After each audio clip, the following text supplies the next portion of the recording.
Halo guys, perkenalkan nama saya Mario Paat dengan NIM 2006 110 2211. Mata kuliah Manajemen Inovasi dan Kreativitas dengan dosen pengampu Dr. Imelda Welin Juliana Ogi SE MM. Pada saat ini saya akan mempresentasikan yaitu sistem inovasi, model proses inovasi atau environment, strategi, proses, dan value. Yang pertama, pengaruh lingkungan. Lingkungan bisa didefinisikan sebagai kondisi-kondisi yang terjadi yang dapat mendorong maupun menghambat pertumbuhan dan perkembangan dalam kegiatan-kegiatan usaha, atau dapat dikatakan sebagai faktor yang mempengaruhi kegiatan-kegiatan dalam perusahaan. Faktor lingkungan dapat dipengaruhi internal perusahaan dan eksternal perusahaan. Menurut Supriyadi tahun 2004, faktor internal perusahaan pada umumnya dapat dikendalikan oleh manajemen perusahaan. Sedangkan faktor eksternal pada dasarnya tidak dapat dikendalikan oleh manajemen perusahaan. Pada lingkungan internal perusahaan, bahwa profil perusahaan menunjukkan bagaimana kuantitas dan kualitas sumber daya yang dimiliki perusahaan, kondisi internal perusahaan dan kapabilitasnya.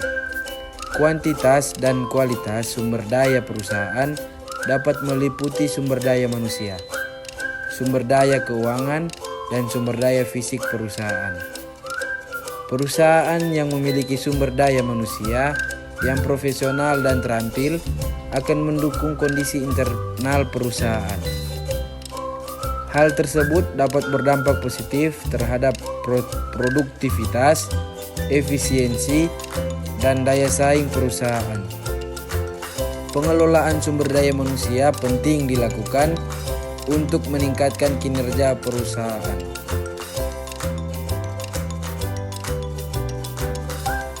Nah, yang kedua, sumber daya manusia. Peningkatan kompetensi dalam perusahaan, khususnya sumber daya manusia atau SDM, adalah elemen utama untuk mencapai kesuksesan perusahaan dan keterlibatan SDM dalam pengembangan dan pelaksanaan strategi bisnis akan menciptakan efektivitas organisasi dalam industri. Rayadi 2012. Keberhasilan suatu organisasi dalam mencapai tujuannya tergantung pada SDM yang dimiliki, karena SDM yang akan mengatur dan mengelola sumber daya lain. Sehingga dalam hal ini organisasi harus memiliki SDM yang berkompeten dan memiliki tingkat kinerja yang tinggi dalam menjalankan tugasnya.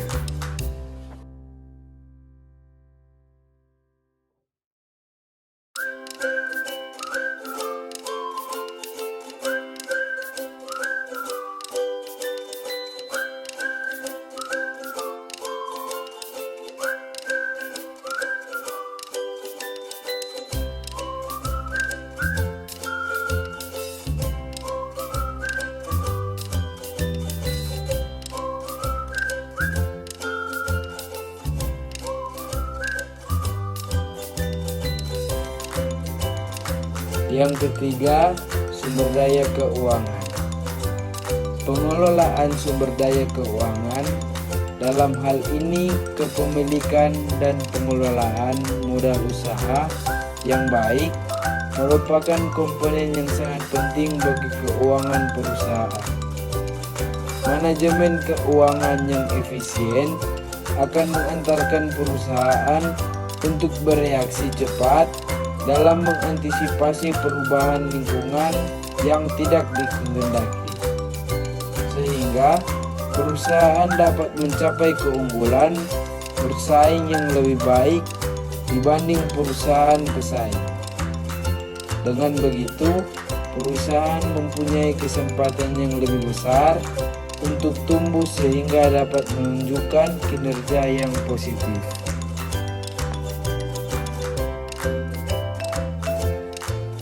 4.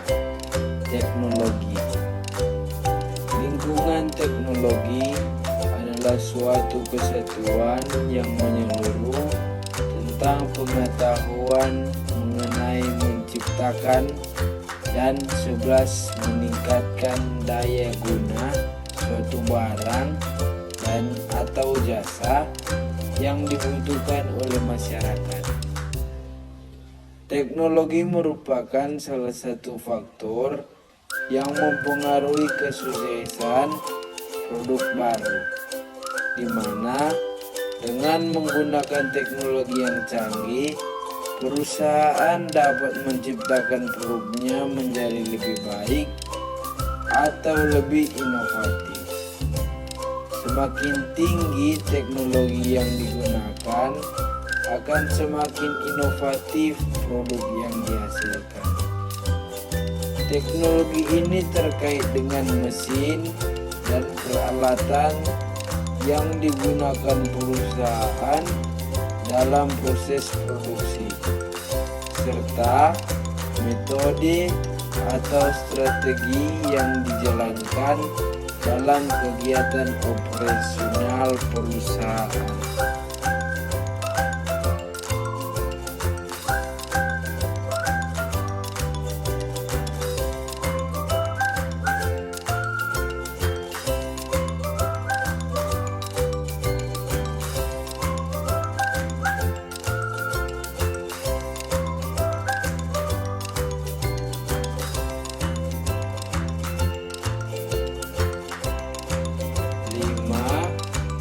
Budaya organisasi.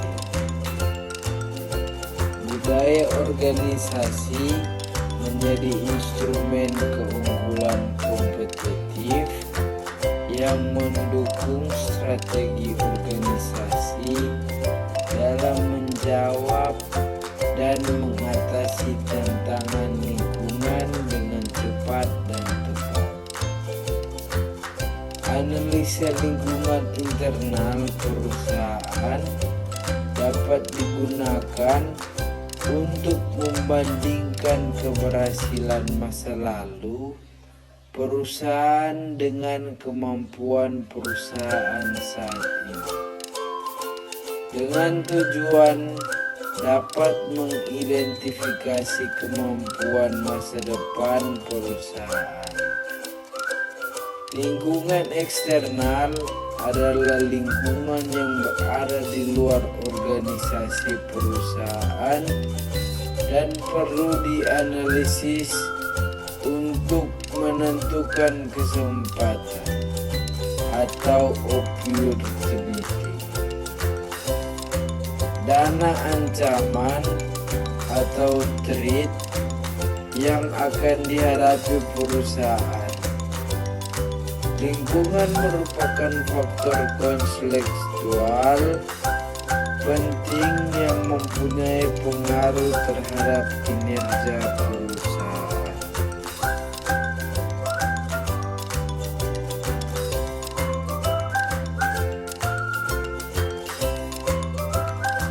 Dan yang keenam, strategi. Inovasi adalah penerapan sistematis dari ide-ide baru atau perbaikan dalam menyediakan layanan atau produk, dan dengan demikian menambah nilai produk atau layanan yang ada. Penambahan atau peningkatan nilai ini berbentuk metode, produk atau proses baru atau lebih baik, spesifikasi yang ditingkatkan atau dimodifikasi, atau penggunaan baru bahan, alat, atau metode yang ada. Inovasi adalah pendorong utama pertumbuhan di semua organisasi, baik besar maupun kecil.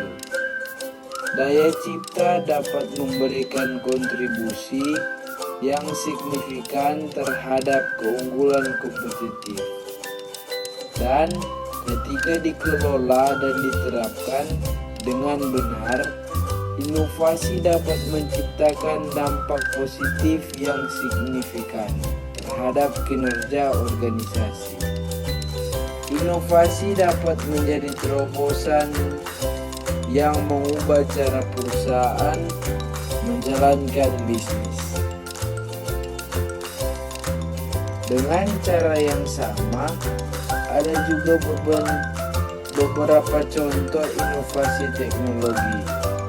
Contohnya termasuk yang berikut: teknologi komputer, pemasaran internet, perangkat medis, inovasi perangkat lunak, komunikasi seluler, listrik, transportasi, kedirgantaraan, bahan kimia, sistem komputer, televisi, dan komunikasi.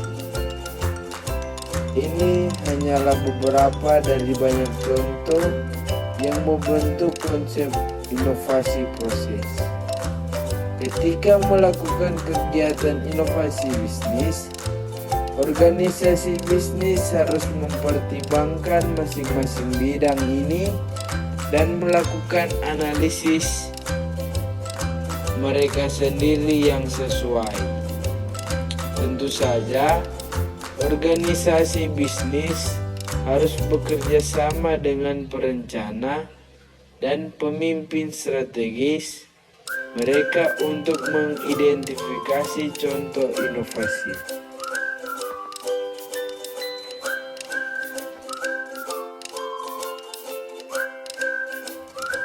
Dan ada beberapa tahapan proses inovasi. Yang pertama, tahap pengetahuan. Yang kedua, tahap persuasi.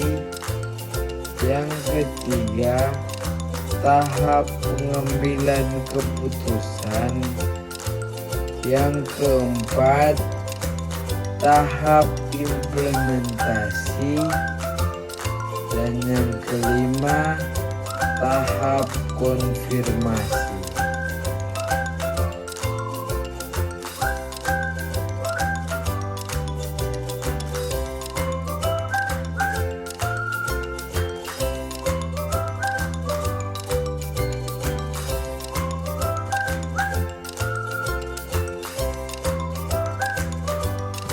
Dan demikian, secara garis besar, inovatif merupakan suatu nilai ataupun sifat di mana seorang individu yang memiliki nilai ini memiliki pemikiran-pemikiran ataupun terobosan-terobosan baru yang memudahkan dirinya sendiri maupun orang lain dalam melakukan suatu aktivitas ataupun kegiatan. Harus ada nilai-nilai yang dipersiapkan demi menumbuhkan nilai inovatif itu sendiri. Contohnya saja, seperti rasa keingintahuan yang tinggi maupun rasa empati terhadap permasalahan di masyarakat. Nilai-nilai pendukung inilah yang dapat menjadi indikator dari apakah sudah terbentuknya sikap atau nilai inovatif dari individu tersebut.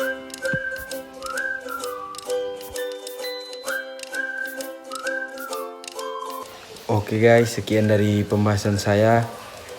Mohon maaf jika ada kata-kata yang kurang berkenan. Jangan lupa like, komen, dan subscribe. Thank you.